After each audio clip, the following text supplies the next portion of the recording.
আগে সালাম দিয়ে দিতেন। তো সাইয়েদনা আদমকে সৃষ্টি করার পরে আল্লাহ বললেন, আদম সাল্লিম আলা উলাইকান নাফার, বুখারীর বর্ণনা, ফেরেশতাদের এই দলটাকে তুমি সালাম দাও।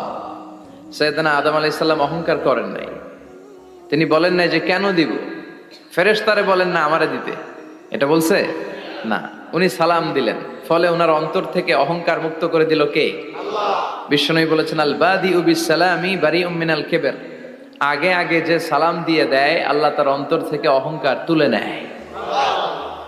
মান কানা ফি কলবিহি হাব্বাতু খারদাল মিনাল কিবর লা ইয়াদখুলুল জান্নাতা আবাদা, যার অন্তরে যাররা পরিমাণ অহংকারের ছিটে ফোঁটা থাকে সে আল্লাহর জান্নাতে ঢুকতে পারবে না। আল্লাহর জান্নাতে ঢুকবে বিনয়ীরা। কারা? যারা বিনয়ী, মুতাওয়াদি, হাম্বল, যাদের মধ্যে হাম্বলনেস আছে, যারা বিনয়ী, তারা জান্নাতে ঢুকবে। তো সাইয়েদনা আদম আলাইহিস সালাম